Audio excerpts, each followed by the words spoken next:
चलिए शुरू करते हैं। चैप्टर 3 से हमें कंटिन्यू करना था। चैप्टर 2 हम ऑलरेडी कवर कर चुके हैं चैप्टर 2 तक। चैप्टर 3 बात करता है constitution of local complaint committee के बारे में। इसके पहले हमने सेक्शन 4 में इंटरनल कंप्लेंट कमेटी का कॉन्स्टिट्यूशन देखा था, तो काफ़ी इंपॉर्टेंट है। देन हम बात करते हैं सेक्शन 5 की नोटिफिकेशन ऑफ डिस्ट्रिक्ट ऑफिसर। अब देखिए इसमें क्या बात कर रहा है कि जो एप्रोप्रिएट गवर्नमेंट है, हमने जब डेफिनेशन क्लॉज देखा था तो हमने देखा था यहाँ पर एप्रोप्रिएट गवर्नमेंट है, स्टेट गवर्नमेंट सेंट्रल दोनों इंक्लूड है। तो जो एप्रोप्रिएट गवर्नमेंट है वो नोटिफाई करेगी किसको, डीएम को या फिर एडीएम को, कलेक्टर को या फिर डेप्यूटी कलेक्टर को एज अ डिस्ट्रिक्ट, इनमें से किसी को भी एज अ डिस्ट्रिक्ट ऑफिसर बना दिया जाएगा, जो भी डिस्ट्रिक्ट में होंगे ये। और ये जो है एक्सरसाइज कर सकते हैं पावर्स और डिस्चार्ज कर सकते हैं फंक्शंस इस एक्ट के अंदर। आई होप क्लियर होगा। डिस्ट्रिक्ट ऑफिसर जो है, तो एमसीक्यू क्या बन सकता है यहाँ से कि डिस्ट्रिक्ट ऑफिसर कौन बन सकता है। तो यहाँ पर ऑप्शंस में आपको देख लो, DM, ADM, collector, deputy collector, ये चारों ही बन सकते हैं। ठीक है, तो यहाँ पर इनको नोटिफाई कर दिया जाएगा और पावर्स इनके पास आ जाएंगे और इस एक्ट के अंदर जो भी रोल प्ले कर रहा होगा डिस्ट्रिक्ट ऑफिसर, वो फंक्शंस इनके होंगे। आगे बात करते हैं सेक्शन 6 की। सेक्शन 6 वेरी इंपॉर्टेंट है, constitution and jurisdiction of local committee के बारे में बात करता है। तो ये बहुत ही इंपॉर्टेंट है, यहाँ से एमसीक्यू बनने के चांसेस हैं। जितने स्टार मार्क कर सकते हो इसके आगे आप स्टार मार्क कर लो, ये बहुत ही इंपॉर्टेंट है। Every district officer shall constitute. अब क्या है, देखो जो डिस्ट्रिक्ट ऑफिसर को बनाया गया है ना, सेक्शन 5 के अंदर नोटिफाई किया गया है, वो डिस्ट्रिक्ट ऑफिसर जो है वो यहाँ पर मेजर रोल प्ले करेगा। डिस्ट्रिक्ट ऑफिसर क्या कर रहा है, कॉन्स्टिट्यूट कर रहा है एक डिस्ट्रिक्ट के अंदर कमिटी, जिसको लोकल कमिटी कहा जाएगा। अब लोकल कमिटी किस लिए बनाई जा रही है, तो उसका पर्पस है to receive complaints of sexual harassment for establishment, जहां पर इंटरनल कमिटी नहीं है। ठीक है, जहां पर इंटरनल कमिटी नहीं है वहां पर लोकल कमिटी कंप्लेंट, जो सेक्सुअल हरासमेंट की कंप्लेंट्स होंगी वो रिसीव करेंगे और उन पर एक्शन लेंगी। तो इंटरनल कमिटी कहाँ नहीं है, इन्होंने आगे बताया कि जहां पर लेस देन 10 वर्कर्स है या फिर कंप्लेंट जो है अगेंस्ट एम्प्लॉयर खुद के, उसके अगेंस्ट अगर है तो फिर वो लोकल कमिटी के पास जाएगा। तो लोकल कमिटी का कॉन्स्टिट्यूशन बात करता है सेक्शन 6, वेरी इंपॉर्टेंट। यहाँ पर कंप्लेंट रिसीव की जाएंगी सेक्सुअल हरासमेंट की किस केस में, जहां पर इंटरनल कमिटी नहीं है, दो जगह, या तो 10 लोगों से कम है या फिर अगेंस्ट एम्प्लॉयर ही कंप्लेंट है। तो सबसेक्शन 2 की ओर बढ़ते हैं। तो डिस्ट्रिक्ट ऑफिसर जो है डेजिग्नेट करेगा। अब जो डीओ है ना, ये डेजिग्नेट कर रहा है एक नोडल ऑफिसर को। अब नोडल ऑफिसर को तो देखो दो केसेस हैं, एक होगा रूरल और एक है यहाँ पर अर्बन। अगर रूरल का केस है तो ब्लॉक, तालुका और तहसील में यहाँ पर नोडल ऑफिसर को अपॉइंट किया जा रहा है, और अर्बन का केस है तो वार्ड और म्युनिसिपैलिटी के अंदर नोडल ऑफिसर को अपॉइंट किया जा रहा है। अब इसका काम क्या है वो देखते हैं। To receive complaints and forward the same to the concern local committee within a period of 7 days। मतलब ये क्या करेगा, रूरल और अर्बन दोनों ही केस में इसके पास कंप्लेंट जो जाएंगी, ये रिसीव करेगा कंप्लेंट को रिलेटेड टू सेक्सुअल हरासमेंट, और ये फॉरवर्ड कर देगा किसको, लोकल कमिटी को 7 दिन के अंदर अंदर। तो यहां से एमसीक्यू आ सकता है 7 days वाला। पहली बात तो ये कि नोडल ऑफिसर जो है वो कौन उसको अपॉइंट कर रहा है यहाँ पर, तो डेजिग्नेट कर रहा है डीओ। पहला क्वेश्चन तो ये है एमसीक्यू यहाँ से। दूसरा है विद इन 7 days वाला, विद इन 7 days उसको फॉरवर्ड करनी रहेगी, तो यहाँ से ये भी एमसीक्यू बन सकता है। देन सबसेक्शन 3 बात करता है जुरिसडिक्शन। तो यहाँ पर जिस भी डिस्ट्रिक्ट में बनाई जाएगी वो उनका जुरिसडिक्शन एरिया होगा। यहाँ तक आई होप आपको क्लियर होगा, समझ में आ रहा होगा। देन आगे बढ़ते हैं। सेक्शन 7 हमारा बात करता है composition, tenure and other terms and conditions of local committee. Local committee जो है कंसिस्ट करेगी कुछ फॉलोइंग मेंबर्स, जो कि नॉमिनेटेड किए जाएंगे डिस्ट्रिक्ट ऑफिसर द्वारा। ठीक है, तो एक बार एक करके देखते हैं कि कौन कौन इसमें अपॉइंटमेंट होगा किन किन का। सबसे पहले यहाँ पर बात की गई है chairperson to be nominated from amongst the eminent women in the field of social work and committed to the cause of women.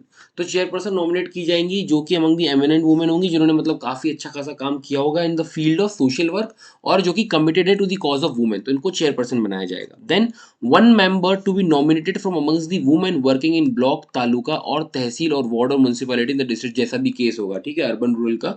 तो एक मेंबर को नॉमिनेट किया जा रहा है अमंग दी वुमेन जो वर्क कर रही है ब्लॉक में, तालुका में, तहसील में, वार्ड में या म्युनिसिपैलिटी में, जहां पर वो काम कर रहे हैं डिस्ट्रिक्ट के अंदर, तो उनको नॉमिनेट किया जाएगा।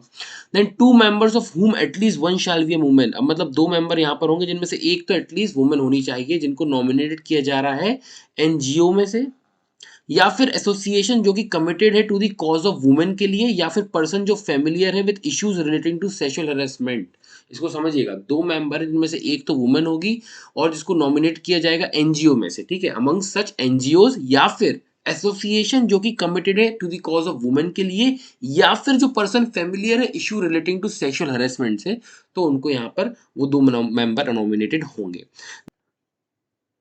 देन प्रोविजो बात करता है provided that at least one of the nominee should preferably have a background in law और लीगल नॉलेज, मतलब एक नॉमिनी ऐसा होना चाहिए जिसको लीगल नॉलेज से रिलेटेड थोड़ी जानकारी हो, बैकग्राउंड जो उसका हो, डिग्री वगैरह हो उसके पास। Then provided further that at least one of the nominee shall be a woman belonging to schedule caste और schedule tribe.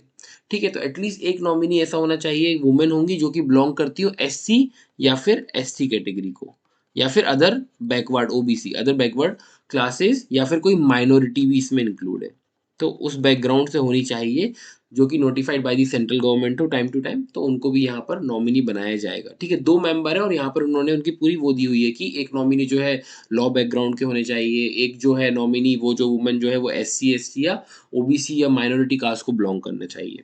Then D point बात करता है कंसर्न्ड ऑफिसर के बारे में। जो कंसर्न्ड ऑफिसर होगा वो डील करता हो with social welfare of women and child development in the district shall be member ex officio. तो कंसर्न्ड ऑफिसर जो होगा वो डील करता हो सोशल वेलफेयर या फिर women and child development in the district, और वो क्या होगा, मेंबर एक्स ऑफिशियो मेंबर होगा। एक्स ऑफिशियो मतलब क्या होता है कि कोई पोस्ट पर आप हो, इस कारण से आप यहाँ पर आपको मेंबर बनाया जा रहा है। तो जो कंसर्न्ड ऑफिसर है, क्योंकि वो डील कर रहा है सोशल वेलफेयर या वुमेन एंड चाइल्ड डेवलपमेंट से रिलेटेड डिस्ट्रिक्ट में, इसलिए उसको इसका एक्स ऑफिशियो मेंबर बनाया जा रहा है। आई होप इतना क्लियर होगा। आगे बढ़ते हैं सबसेक्शन 2 की ओर। सबसेक्शन 2 बात करता है chairperson and every member of the local committee shall hold office for such period not exceeding 3 years, मतलब 3 साल से ज्यादा के लिए यहाँ पर होल्ड नहीं करेंगे ऑफिस। तो जो हमारे यहाँ पर अगर हम बात करें कि कितने समय के लिए टर्म पीरियड क्या होगा, तो टर्म पीरियड जो होगा आपका 3 इयर्स के लिए। सेम ऐसा ही इंटरनल कंप्लेंट कमेटी में हमने देखा था। ठीक है, तो याद करने में आसानी होगी। देन सबसेक्शन 3 बात करता है कि चेयरपर्सन और any member of the local committee, अब देखो क्या है, कुछ कंडीशन दी हुई है एबीसीडी के अंदर, कुछ कंडीशन दी हुई कि अगर ये कंडीशंस में आप आते हो तो आपको रिमूव कर दिया जाएगा अगर आप कॉन्ट्रावीन कर रहे हो प्रोविजन सेक्शन 16 के। ठीक है, अभी हम पढ़ेंगे आगे सेक्शन 16 किस बारे में बात करता है। तो सेक्शन 16 के अगर प्रोविजंस आपने कॉन्ट्रावीन किए, या फिर कन्विक्ट हो आप फॉर एन ऑफेंस और an inquiry into an offence under any law, या फिर आपके अगेंस्ट पेंडिंग है कोई इंक्वायरी। ठीक है, या तो कन्विक्ट हो आप, है ना, फॉर एन ऑफेंस, कोई ऑफेंस में, या फिर इंक्वायरी वगैरह चल रही है आपकी, या फिर पेंडिंग है, तो आप रिमूव कर दिया जाएगा। या फिर आप गिल्टी फाउंड हुए कोई डिसिप्लिनरी प्रोसीडिंग में, या फिर आपके अगेंस्ट कोई डिसिप्लिनरी प्रोसीडिंग पेंडिंग है, या फिर अब्यूज किया आपने पोजीशन का ऑफिस में बने रहने के लिए, prejudice to the public interest, तो भी ऐसे चेयरपर्सन को या मेंबर को रिमूव कर दिया जाएगा फ्रॉम दी कमिटी। वैकेंसी होगी और वैकेंसी फिर वो फ्रेश नॉमिनेशन के द्वारा वापस से फिल की जाएगी। इतना क्लियर है सेक्शन 4 सेक्शन 7। देन हमारा फोर्थ एक पॉइंट और आता है यहाँ पर कि चेयरपर्सन मेंबर और local committee other than members nominated. अब देखो क्या हो रहा है, जो चेयरपर्सन है या मेंबर्स है लोकल कमिटी के अदर देन मेंबर्स जो कि नॉमिनेटेड बी और डी में, ठीक है, बी और डी वाले को छोड़ के जो ये चेयरपर्सन और मेंबर है, ये इनको फीस और अलाउंस मिलेगा। देखो क्या होगा, प्रोसीडिंग्स वगैरह होंगी, है ना, साल में बैठक बैठेगी कि साल में एक बार मिलना है और कुछ मुद्दों पर डिस्कशन करना है, तो उसका फीस और अलाउंसेस वगैरह जो है इनको मिलेगा। किनको मिलेगा, बी और डी को छोड़ के, मतलब ए और सी में जो आ रहे होंगे उनको मिलेगा, क्योंकि बी और डी ऑलरेडी एम्प्लॉयड है वहां पर। देन सेक्शन 8 के बारे में बात करते हैं, ग्रांट्स एंड ऑडिट से रिलेटेड बात करता है कि सेंट्रल गवर्नमेंट में, अब क्या हो रहा है यहाँ पर, बहुत ही सिंपल है, देखो कुछ इसमें तामझाम नहीं है। सेंट्रल गवर्नमेंट में after due appropriation made by Parliament law make to the state government grant of such sum of money as thus. अब क्या हो रहा है, सेंट्रल गवर्नमेंट जो है ग्रांट दे रही है स्टेट गवर्नमेंट को, कुछ नहीं है, साइड में इतना लिख लेना है, सेंट्रल गवर्नमेंट जो है ग्रांट दे रही है स्टेट गवर्नमेंट को। और ये किस पर्पस के लिए दे रही है ग्रांट, तो ये दे रही है for being utilise for the payment of fees और अलाउंसेस, जो कि सबसेक्शन 7 के 4 ऊपर हमने जो देखा ये वाला पॉइंट है, ये 7 के 4 में जो दिया हुआ है ना कि फीस और अलाउंस दिया जाएगा चेयर पर्सन और मेंबर को, वही फीस और अलाउंसेस यहाँ पर ये दे रहे हैं। तो सेंट्रल गवर्नमेंट जो है स्टेट गवर्नमेंट को ग्रांट्स प्रोवाइड कर रही है। देन फिर स्टेट गवर्नमेंट क्या कर रही है, स्टेट गवर्नमेंट ट्रांसफर कर दे रही है उन ग्रांट्स को, किसको, एक एजेंसी बना रही है ये। तो आप इसको साइड में इतना सा लिख लो कि एजेंसी, और यहाँ पर आप लिख लो कि ग्रांट्स जो है ट्रांसफर हो रहे हैं, ट्रांसफर कर रहे हैं ग्रांट्स को। ठीक है, अब एजेंसी क्या कर रही है, एजेंसी पे कर रही है डीओ को, तो आप इसको भी इस तरीके से डायग्राम फॉर्म में बना सकते हो, इजी पड़ जाएगा कि एजेंसी डीओ को पे कर रही है क्या, वो फीस वगैरह जो भी है 4 के 7 के 4 के अंदर जो दी हुई है। Then the accounts of the agency, अब क्या इन्होंने एजेंसी बनाई स्टेट गवर्नमेंट ने, तो क्वेश्चन आ सकता है, एमसीक्यू बन सकता है कि सेंट्रल गवर्नमेंट स्टेट को दे रही है, स्टेट एजेंसी को दे रही है, एजेंसी डीओ को दे रहा है, किसी भी तरीके से ये एमसीक्यू फॉर्म कर सकते हैं यहाँ पर। तो जो अकाउंट्स जो है एजेंसी के, ये मेंटेन और ऑडिट किए जाएंगे किसके द्वारा, in consultation with accountant general of the state.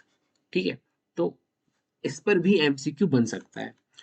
Then आगे बढ़ते हैं। अब ये हमारा चैप्टर 3 कंप्लीट होता है। चैप्टर 4 से स्टार्ट करना है हमें, जो कि बात करता है कंप्लेंट के बारे में। यहाँ से बहुत ही इंपॉर्टेंट आपके कुछ प्रोविजंस है जो हम पढ़ने वाले हैं। सेक्शन 9 बहुत ही इंपॉर्टेंट है, जितने स्टार मार्क कर सकते हो यहाँ पर कर लो। ये one of the most important section है इस एक्ट का। कंप्लेंट ऑफ सेक्सुअल हरेसमेंट के बारे में बात करता है कि कोई भी एग्रीड वुमेन जो है वो लिखित में कंप्लेंट देगी sexual harassment at work place, किसको, इंटरनल कमिटी को। अगर इंटरनल कमिटी एग्जिस्ट करती है उस वर्क प्लेस पर, तो वो इंटरनल कमिटी को जो एग्रीड वुमेन है वो राइटिंग में कंप्लेंट देगी, या फिर लोकल कमिटी, इन केस अगर इंटरनल कमिटी नहीं है। अब कितने समय में देना है, तो यहाँ पर लिखा हुआ है within a period of 3 months from the date of incident. जब आपके साथ वो घटना हुई उससे 3 महीने के अंदर अंदर आपको कंप्लेंट देनी है। And in case of series of incident, मतलब बार बार घटनाएं हुई है, तो जब भी वो लास्ट इंसिडेंट या लास्ट घटना आपके साथ हुई उसके 3 महीने के अंदर आपको कंप्लेंट देनी है। तो ये इंपॉर्टेंट है, आप साइड में लिख लो। जो भी आप डायरेक्ट पढ़ो तो उसको आप क्या साइड में, यहाँ पर जो थोड़ा सा गैप होता है ना, उसमें आप लिखते जाओगे तो डायरेक्ट आपको बार बार नहीं पढ़ना पड़ेगा। जब आप रिवाइज करोगे तो बस शॉर्ट में आप देख लोगे, आपका काम हो जाएगा। तो आप यहाँ पर लिख सकते हो कि कंप्लेंट जो है 3 महीने के अंदर अंदर करना है, with in period of 3 months आपको कंप्लेंट यहाँ पर करना है। देन आगे बढ़ते हैं। प्रोवाइजो क्या बात करता है, provided that where such complaint can not be made in writing. अगर लिखित में नहीं दी जा सकती तो जो प्रिसाइडिंग ऑफिसर है या फिर मेंबर है इंटरनल कमिटी का, या फिर चेयरपर्सन है लोकल, देखो याद रखना है, प्रिसाइडिंग ऑफिसर जो है इंटरनल कमिटी के केस में आता है और चेयरपर्सन जो है लोकल कमिटी के केस में होता है। ठीक है, तो वो क्या करेंगे, वो रीजनेबल असिस्टेंस देंगे इस वुमेन को कि वो कंप्लेंट जो है लिखित दे सके। ठीक है, रीजनेबल असिस्टेंस प्रोवाइड करेंगे, हेल्प प्रोवाइड करेंगे। देन नेक्स्ट बात करता है, provided further that internal committee और एज द केस में भी लोकल कमिटी। ठीक है, अब दोनों ही चलेंगे, इंटरनल कमिटी भी और लोकल कमिटी भी, है ना। तो वो क्या करेंगे, रीजन वगैरह रिकॉर्ड कर लेंगे राइटिंग में, और एक्सटेंड भी कर सकते हैं ये टाइम पीरियड। जो 3 महीने ऊपर आप ये देख रहे हो, इसको एक्सटेंड करके 3 महीने का और समय दिया जा सकता है, बट उससे ज्यादा नहीं। ठीक है, 3 महीने का और समय यहाँ पर उन्होंने एक्सटेंड किया हुआ है। अगर वो सेटिस्फाई कर जाते हैं जो भी रीजन की किसी सर्कमस्टेंसेस के कारण हमें धमकी दी थी, नहीं कर पाए, है ना, कुछ भी जो भी रीजन है वैलिड रीजन होगा तो एक्सटेंड किया जा सकता है, if it is satisfied that the circumstances were such which prevented the woman from filing a complaint within the set period, कि वो वुमेन जो है, एग्रीड वुमेन जो है, वो कंप्लेंट फाइल नहीं कर पाई। अगर कोई वैलिड रीजन देती है तो 3 महीने और एक्सटेंड किया जा सकता है। देन आगे बढ़ते हैं, where the aggrieved woman is unable to make a complaint or on account of her physical or mental incapacity या फिर डेथ के कारण।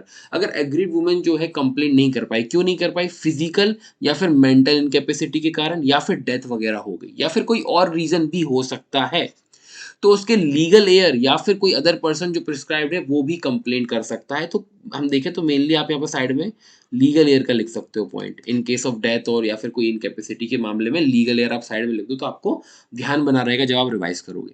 ये बात करता है हमारा सेक्शन 9, बहुत ही इंपॉर्टेंट है क्योंकि यहाँ पर एक टाइम दिया हुआ है कितने समय में उनको कंप्लेंट करनी है। देन आगे बात करते हैं, सेक्शन 10 कंसिलिएशन के बारे में बात करता है कि इंटरनल कमिटी या फिर लोकल कमिटी जब इंक्वायरी इनिशिएट करेगी ना, सेक्शन 11 में भी हम पढ़ेंगे इंक्वायरी इनटू कंप्लेंट, आपको दिख रहा होगा स्क्रीन पर।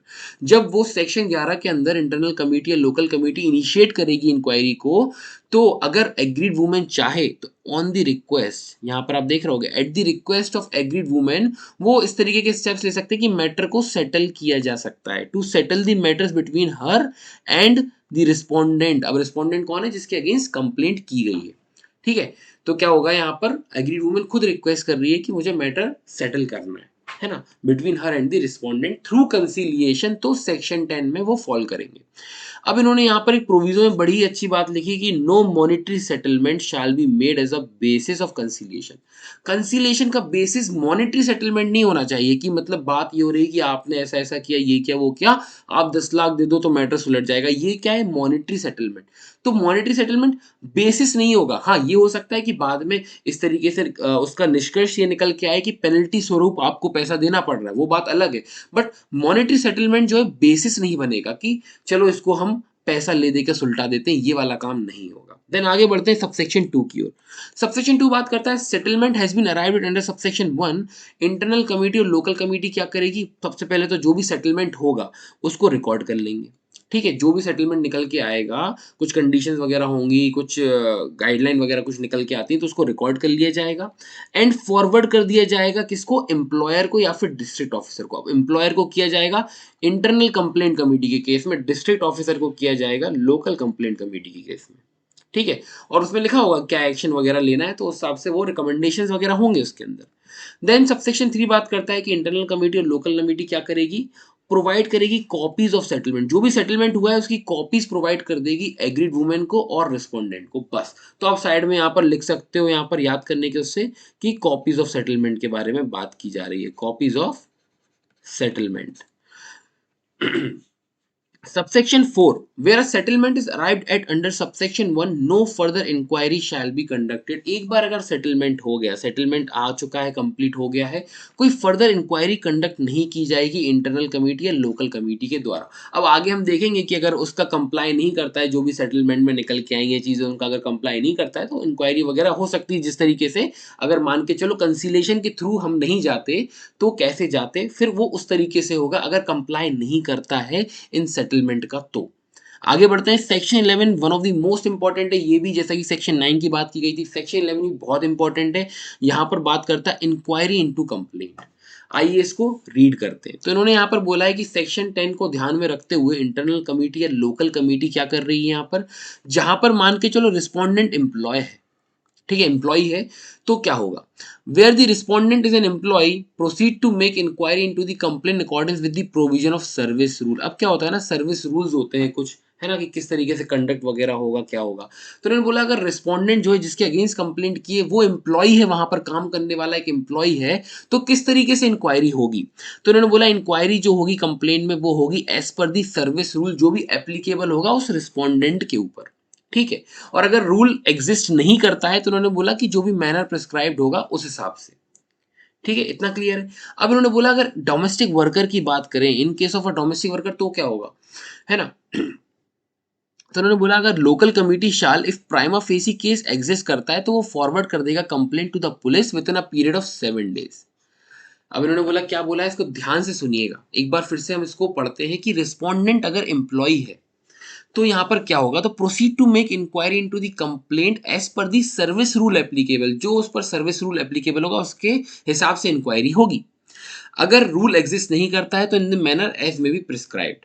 या फिर इन case of a domestic worker, local committee को अगर लगता है prima facie case, prima facie case मतलब है कि सामने ही से ही दिख रहा है कि हाँ इस तरीके से हरेसमेंट हुआ है या कुछ हुआ है, प्राइमा फेसी केस दिख रहा है कि हाँ, तो क्या होगा, फॉरवर्ड कर दी जाएगी कंप्लेंट टू द पुलिस। मतलब लोकल कमिटी, शाल की बात हो रही, मैंडेटरी है, local committee prima facie case अगर एग्जिस्ट करता है तो फॉरवर्ड कर देगा कंप्लेंट पुलिस को with in a period of 7 days। Important है, ठीक है, 7 days के अंदर अंदर क्या करेगा, वो फॉरवर्ड कर देगा कंप्लेंट। और for registering the case under section 509 of IPC, और 509 ऑफ आईपीसी के अंदर वो, तो आपने पढ़ा होगा 509 के बारे में कि वर्ड, जेस्चर और act intended to insult the modesty of a woman के बारे में बात करता है। इसके बारे में मैंने जब हिस्ट्री बताई थी तब भी मैंने यहाँ पर, जब पहला पार्ट आप देखोगे तो हिस्ट्री के बारे में, तब भी हमने कुछ सेक्शन से रिलेटेड, जो जब ये एक्ट नहीं था तब हमने इस बारे में बात की थी। ठीक है, तो फिर या इस तरीके से लोकल कमिटी जो है कंप्लेंट कर देगी। देन प्रोवाइजो क्या बात करता है, provided that where the aggrieved woman informs the internal committee, या लोकल कमिटी को इन्फॉर्म करती है एनी टर्म और condition of the settlement arrived at, जो देखो 10 के 2 में हमने देखा था कि कुछ सेटलमेंट अराइव हुआ है, उसका अगर कंपाइल नहीं होता है, कंप्लाई नहीं करते हैं, अगर जो रिस्पोंडेंट है उसका कंप्लाई नहीं करता है तो क्या होगा, तो एग्रीड वुमेन जो है इन्फॉर्म करेगी इंटरनल कमिटी को या फिर लोकल कमिटी को कि भाई रिस्पोंडेंट ने जो भी सेटलमेंट हुआ था उसका कंप्लाई नहीं किया हुआ है। तो इंटरनल कमिटी और लोकल कमिटी अगर जो भी जिसके भी अंडर मैटर होगा वो प्रोसीड करेगा to make inquiry into complaint, और एज द केस में भी फॉरवर्ड भी कर सकता है कंप्लेंट पुलिस को, जैसे भी जिसमें भी आप फॉल कर रहे हो उस हिसाब से ये सेक्शन 11 के अंदर इंक्वायरी चालू कर देंगे, जैसा कि हमने पहले बात की थी सेक्शन 10 में, मैंने आपको बताया था। देन नेक्स्ट है proviso. Provided further that where both the parties are employees. अब मान के चलो दोनों ही पार्टी एम्प्लॉय हैं, मतलब रिस्पोंडेंट और एग्रीड वुमेन दोनों ही एम्प्लॉय हैं, तो party shall during the course of inquiry be given an opportunity of being heard and a copy of finding shall be made available to both the parties. तो इन्होंने यहाँ पर बोला अगर दोनों पार्टी एम्प्लॉय हैं तो पार्टीज को क्या दिया जाएगा, in the course of inquiry opportunity of being heard, ठीक है, एक बार सुना जाएगा उनको कि उनको क्या कहना है, कि जो भी फाइंडिंग्स निकल के आएंगी ना इस केस में, कि देखो ये फाइंडिंग्स निकल के आएंगी कि आपने ऐसा किया, तो उसके बारे में आपको कुछ कहना है क्या, तो अपॉर्चुनिटी ऑफ बीइंग हर्ड दिया जाएगा। और कॉपी ऑफ फाइंडिंग्स भी उनको दी जाएगी, कॉपी ऑफ फाइंडिंग्स भी उनको अवेलेबल कराई जाएंगी दोनों पार्टीज को, और फिर वो रिप्रेजेंटेशन अपना दे सकते हैं against those findings before the committee. Then subsection 2 हमारा आता है। सबसेक्शन 2 बात करता है 509 ऑफ आईपीसी में किसी बात के होते हुए भी कोर्ट में when the respondent is convicted, जब रिस्पोंडेंट अगर कन्विक्ट हो जाता है ऑफेंस का, उसको ऑर्डर कर सकता है कि आपको पेमेंट वगैरह करना पड़ेगा, कुछ सम जो भी वो तय करते हैं एग्रीड वुमेन को पे करना पड़ेगा। और पे किस हिसाब से करना पड़ेगा, तो सेक्शन 15 इस बारे में बात करता है, हम आगे देखेंगे। डिटर्मिनेशन ऑफ जो भी अमाउंट वगैरह जो उनको दिया जाएगा कंपनसेशन वगैरह, उस बारे में सेक्शन 15 बात करता है। देन सबसेक्शन 3, जब इंक्वायरी हो रही होगी सबसेक्शन 1 के अंदर, तो इंटरनल कमेटी या लोकल कमेटी के पास सेम पावर होगा जो कि वेस्ट करता है सिविल कोर्ट के पास under the code of civil procedure. तो इनके पावर्स अगर हम देखें तो किस तरीके से होंगे, इंटरनल कमेटी लोकल कमेटी के सेम पावर होंगे जो सिविल कोर्ट के होते हैं। अब वो क्या क्या होते हैं तो आप नीचे पढ़ सकते हो, समन करना, एनफोर्स करना, अटेंडेंस ऑफ एनी पर्सन, उसको ओथ पर एग्जामिनेशन करना, require the discovery and production of documents वगैरह भी मंगा सकते हो आप, तो ये सारे पावर्स होते हैं। अब इन्होंने ये बहुत इंपॉर्टेंट है, यहाँ से एमसीक्यू आने के चांसेस है कि इंक्वायरी जो सबसेक्शन 1 में चलेगी ये कितने समय में कंप्लीट हो जानी चाहिए, तो within a period of 90 days. Important है, इसको बिल्कुल आप मार्क कर लो, हाईलाइट कर लो, चाहो तो साइड में लिख लो कि इंक्वायरी जो है सेक्शन 11 के अंदर कितने समय में कंप्लीट हो जानी चाहिए, तो वो हो जानी चाहिए 90 डेज के अंदर। तो यहाँ तक हमारा चैप्टर 4 कंप्लीट हो जाता है। आई होप आपको समझ में आ रहा होगा, वरना आप कमेंट सेक्शन में मुझसे पूछ सकते हैं कोई भी डाउट अगर आपको आता है तो। चैप्टर 5 की बात करते हैं। चैप्टर 5 बात करता है इंक्वायरी इनटू कंप्लेंट। इसको रीड करते हैं। सेक्शन 12 बात करता है एक्शन ड्यूरिंग पेंडेंस। देखो अभी तो हमने देखा कि कंप्लेंट वगैरह की जाएगी तो इसमें इंक्वायरी वगैरह होगी, कुछ फाइंडिंग्स निकल के आएंगे, अपॉर्चुनिटी ऑफ बीइंग हर्ड दिया जाएगा। बट जिस समय इंक्वायरी चल रही है उस समय क्या एक्शन लिए जाएंगे, क्या, देखो जैसे कि किसी भी अगर एक महिला के अगेंस्ट सेक्सुअल हरासमेंट का कोई केस लगाया गया है कि उनके साथ कुछ सेक्सुअल हरासमेंट का कुछ हुआ है, ठीक है, तो क्या उस समय जो अगर एम्प्लॉय भी अगर वहीं काम करता है, जो रिस्पोंडेंट है वो भी अगर एम्प्लॉय और वहीं काम करता है, तो क्या इस केस में क्या होना चाहिए, ठीक है, तो उस बारे में सेक्शन 12 बात करता है। तो आइए इसको रीड करते हैं। During the pendency of an inquiry on a written request made by the aggrieved women. देखो जिस समय इंक्वायरी पेंडिंग है, ठीक है, तो अगर एग्रीड वुमेन चाहे तो एक रिक्वेस्ट, रिटर्न रिक्वेस्ट कर सकती है, और इंटरनल कमिटी लोकल कमिटी वो रिकमेंड कर देंगे किसको, एम्प्लॉयर को। क्या करेंगे रिकमेंड, कि ट्रांसफर कर दिया जाए एग्रीड वुमेन का या रिस्पोंडेंट का कोई अदर वर्क प्लेस। कुछ समय जब तक इंक्वायरी चल रही है इन ये दोनों साथ में काम ना करें, तो ट्रांसफर या तो एग्रीड वुमेन का ट्रांसफर कर दो, या रिस्पोंडेंट है तो रिस्पोंडेंट का ट्रांसफर कर दो कोई और वर्क प्लेस पे, है ना, जब तक इंक्वायरी पेंडिंग है तब तक कर दो। देन बी पॉइंट बात करता है grant leave to the aggrieved women. Aggrieved women को आप भाई लीव पे दे दो कि आप कुछ टाइम तक, जब तक इंक्वायरी पेंडिंग है आप घर पर रेस्ट करो, आराम करो, अप टू विद इन कितने समय के लिए, तो within a period of 3 months, है ना, up to a period of 3 month, 3 महीने तक के लिए आप दे सकते हो। अब सी इसमें क्या बात करता है, जो grant such other relief to the aggrieved women as may be prescribed. कोई और भी अगर ग्रांट वगैरह आप दे सकते हो, कोई अदर रिलीफ अगर है तो वो भी आप ग्रांट कर सकते हो। देन सबसेक्शन 2 बात करता है कि जो लीव दी जाएगी एग्रीड वुमेन को इस सेक्शन के अंदर वो एडिशन में होगी। मान के चलो जैसे होता है ना नॉर्मल कहीं पर भी जॉब करते हो तो उसमें बताया जाता है कि आपको 20 दिन की छुट्टी या 30 दिन की हॉलीडे वगैरह मिलेगी, या लीव ले सकते हो आप सैटरडे संडे को हटाकर, है ना। तो जो भी ये लीव जो 3 महीने की दी जाएगी ये एडिशन में होगी, ये इसमें से डिडक्ट नहीं होगी, ठीक है, इसमें डिडक्ट नहीं होगी, ये एडिशन में है। तो आई होप आपको क्लियर है। Then subsection 3 on the recommendation of internal committee या local committee as the case में भी, एम्प्लॉयर यहाँ पर क्या करेगा, ये रिकमेंडेशन को इंप्लीमेंट करेगा। Employer shall implement the recommendation जो भी सबसेक्शन 1 के अंदर उसको दिए गए हैं, and send the report. Even साथ में क्या करेगा, जब ये इंप्लीमेंट करेगा रिकमेंडेशंस को, ये रिपोर्ट भी भेजेगा उस इंप्लीमेंटेशन की, किसको, इंटरनल कमिटी को या फिर लोकल कमिटी को, जैसा भी केस होता है, जिसने भी उसको भेजा उसी को वापस वो बताएगा कि देखिए मैंने इंप्लीमेंटेशन किया है, मैंने ये एक्शंस लिए हैं। ये बात करता है सेक्शन 12।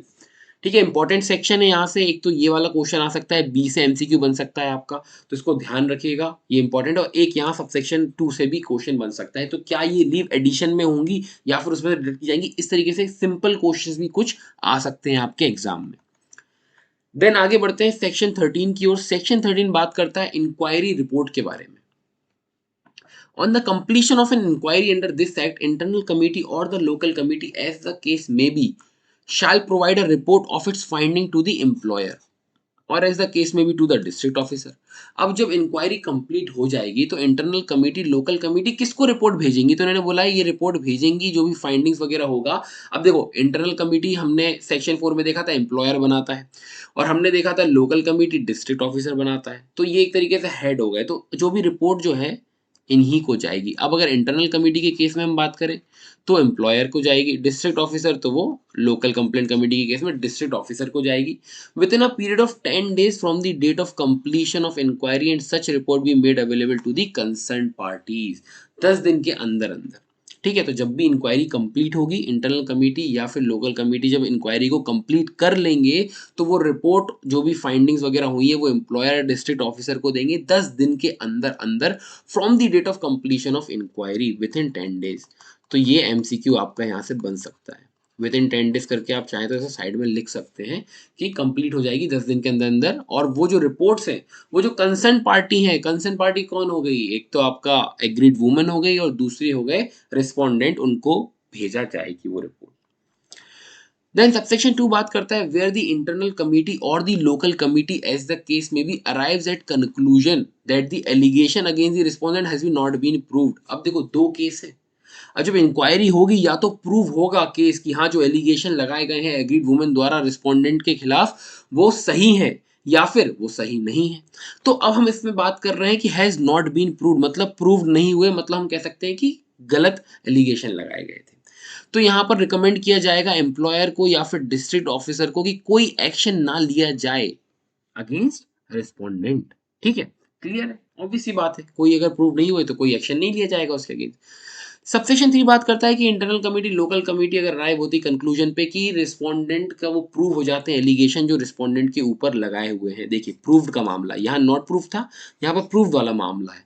तो रिकमेंडेशन भेजा जाएगा एम्प्लॉयर या डिस्ट्रिक्ट ऑफिसर को, किसके द्वारा, इंटरनल कमेटी या फिर लोकल कमेटी के द्वारा, कि क्या क्या एक्शन लेने हैं या ले सकते हैं। तो इसको एक बार हम रीड कर लेते हैं।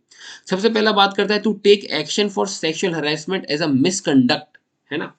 सेक्सुअल हरासमेंट का अगर कोई केस था तो उस पर एक्शन लिया जाएगा कि मिसकंडक्ट है इन accordance with the service rule. देखो, सर्विस रूल में सब मेंशन होता है कि जब आप काम कर रहे होते हो किसी कंपनी में, तो अगर आप इस तरीके से सेक्सुअल हरासमेंट का कुछ इससे रिलेटेड आप अगर कुछ कंडक्ट या मिसकंडक्ट आप करते हो तो क्या पेनल्टी होगी या क्या एक्शन आपके अगेंस्ट लिया जाएगा, तो उसके अगेंस्ट जैसा जो भी मतलब लिखा होगा सर्विस रूल, जो भी उस पर एप्लीकेबल होगा, उसके अंदर जो भी लिखा होगा उसके अकॉर्डिंग एक्शन लिया जाएगा।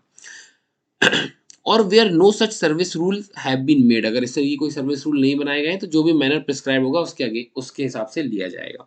देन सेकंड बात करता है टू डिडक्ट। अब डिडक्ट क्या कर रहे हो, तो डिडक्ट कर रहे हो जो भी सैलरी या वेजेस उसको मिल रही है रिस्पोंडेंट को, तो वो आप डिडक्ट करके क्या किसको पे कर सकते हो, आप एग्रीड वुमेन को पे कर सकते हो, या फिर अगर एग्रीड वुमेन नहीं है तो उसके लीगल एयर्स को दे सकते हो। और ये डिटरमाइन किसके अकॉर्डिंग किया जाएगा, तो सेक्शन 15 के हिसाब से डिटरमाइन किया जाएगा। आगे पढ़ेंगे, वो भी इंपॉर्टेंट है सेक्शन 15 बहुत। डायरेक्ट क्वेश्चन आ सकता है कि डिटर्मिनेशन ऑफ कंपनसेशन की बात कहाँ की गई है। ठीक है, तो यहाँ पर इन्होंने क्या बोला कि पहला तो एक्शन ले लो सर्विस रूल के हिसाब से, सर्विस रूल नहीं है तो जो भी मैनर प्रिस्क्राइब है उसके हिसाब से ले लो।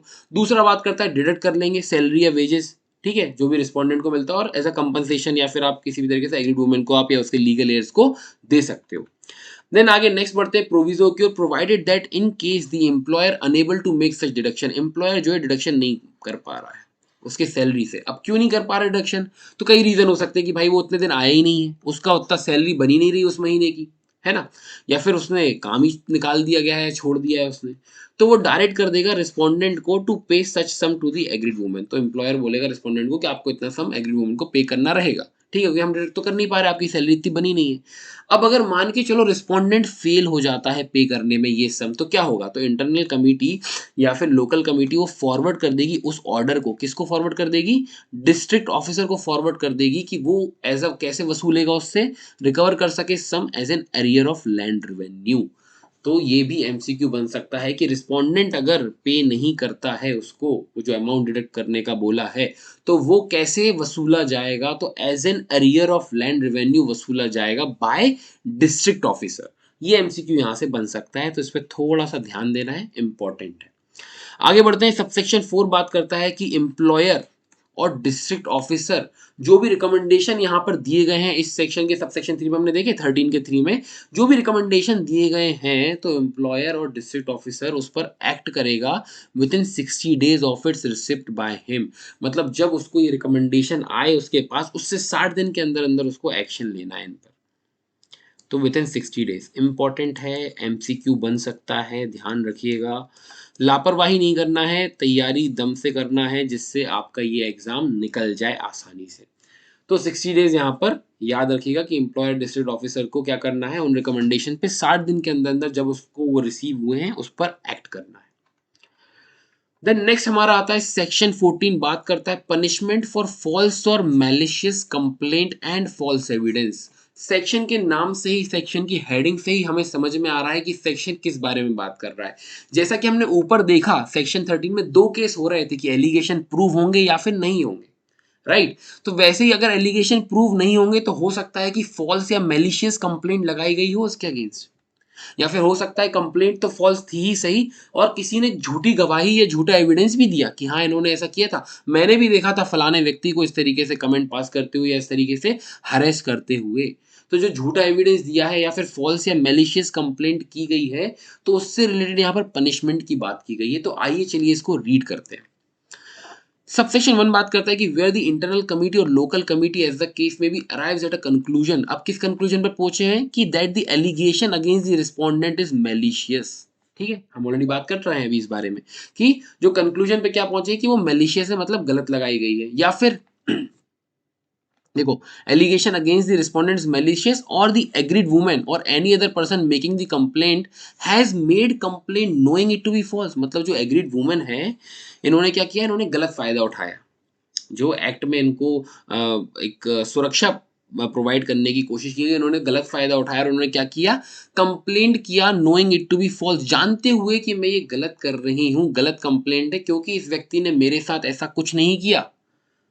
ठीक है, तब भी अगर इन्होंने क्राइम मास्टर गोगो के अगेंस्ट, यहाँ पर अगर हम लेके चले कि जो हमारा सीधा सज्जन व्यक्ति है उसका नाम यहाँ पर क्राइम मास्टर गोगो है। डायलॉग आपने सुना ही होगा, अंदाज अपना अपना में कि आंखें निकाल के गोटियां खेलूंगा।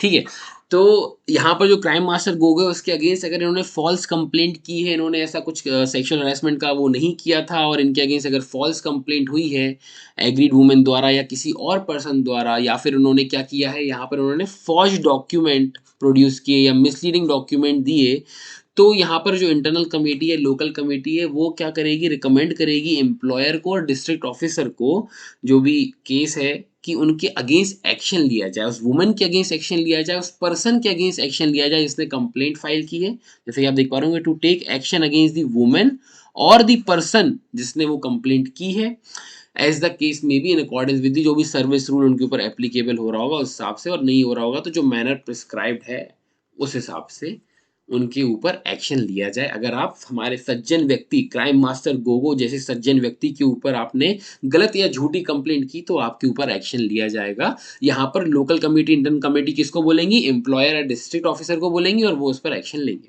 आगे बढ़ते हैं, provided that a mere inability to substantiate a complaint or provide adequate proof need not attract action against the complainant. अब मान के चलो कि कंप्लेंट तो सही थी बट प्रूव नहीं कर पाए, इनएबिलिटी टू सब्सटेंटिएट मतलब प्रॉपर वो कंप्लेंट को बैक नहीं कर पाए, प्रॉपर सबूत वगैरह नहीं दे पाए, या फिर provide adequate proof, inability to provide adequate proof नहीं दे पाए, तो कोई भी एक्शन कंप्लेनेंट के अगेंस्ट नहीं लिया जाएगा। मतलब यहाँ पर हमको ये समझ में आया, मैलिशियस कंप्लेंट या फॉल्स एविडेंस प्रूव होना चाहिए तो ही, पर ऐसा नहीं है कि हाँ कम वो लगाई और कुछ सबूत नहीं दे पाए तो इस ये बेसिस नहीं बनेगा कि उनके अगेंस्ट एक्शन लिया जाए। ये क्लियर होनी चाहिए, फंडा कॉन्सेप्ट क्लियर होना चाहिए। एमसीक्यू बन जाते हैं इन्हीं के अंदर से, कहीं ना कहीं कुछ एमसीक्यू बना देते हैं। आगे बढ़ते हैं। Provided further that malicious intent on part of the complainant shall be established after an inquiry in accordance with the procedure prescribed before any action is recommended। ठीक है, समझ में आया? इंक्वायरी वगैरह की जाएगी मतलब पहले एक्शन लेने से पहले।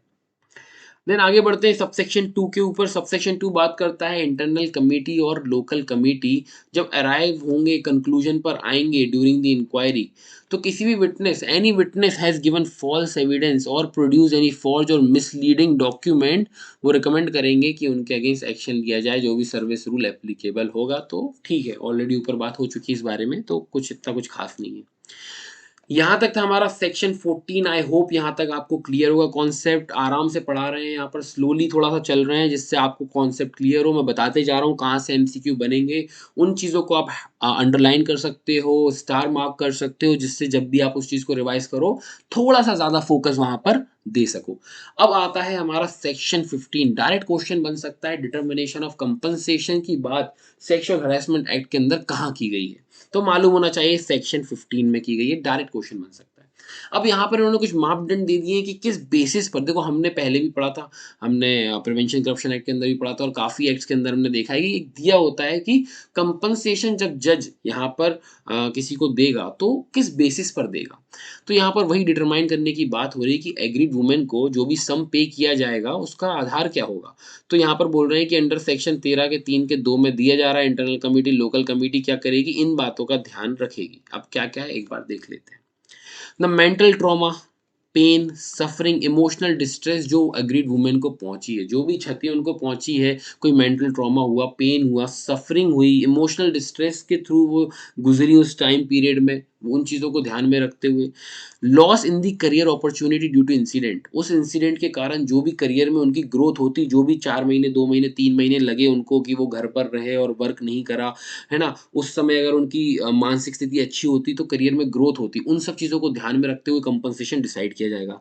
मेडिकल एक्सपेंसेस, मान के चलो उनको इस इंसिडेंट के कारण उनको ट्रीटमेंट वगैरह लेना पड़ा, है ना, साइकियाट्रिक ट्रीटमेंट वगैरह लेना पड़ा, तो क्या होगा यहाँ पर उस विक्टिम को मेडिकल एक्सपेंसेस वगैरह दिए जाएंगे। देन डी पॉइंट बात करता है कि income and financial status of the respondent. ठीक है, जो भी है रिस्पोंडेंट का फाइनेंशियल स्टेटस और इनकम को देखते हुए, ऐसा थोड़ी कि इनकम कमा रहा है वो रिस्पोंडेंट जो है हमारा वो 30,000 रुपये कमा रहा है महीने के, है ना, तो और उसमें से आप दे रहे हो कि आपने एक अच्छा खासा 50 लाख का कंपनसेशन दे दिया, तो ऐसा नहीं होगा ना। इनकम और फाइनेंशियल स्टेटस वगैरह भी देखा जाएगा कि कितना क्या है, कि किस हिसाब से दिया जाएगा। Then feasibility of such payment, lump sum देना है, एक बार में देना है, या इंस्टॉलमेंट बांध देनी है कि हर महीने आपको इतना देना है, या फिर एक ही बार में आपको इतना दे देना है। यहाँ तक आई होप आपको क्लियर होगा। सेक्शन 15 तक हमारा डिटर्मिनेशन ऑफ कंपनसेशन। इसके बाद जो है सेक्शन 16 से हम नेक्स्ट पार्ट में कवर करेंगे उसको। सेक्शन 16 से पूरा एक कवर हो जाएगा। तो आई होप आपको यहाँ तक क्लियर होगा। तो चलिए मिलते हैं नेक्स्ट पार्ट में, मिलेंगे सेक्शन 16 से हम इसके आगे कवर करेंगे।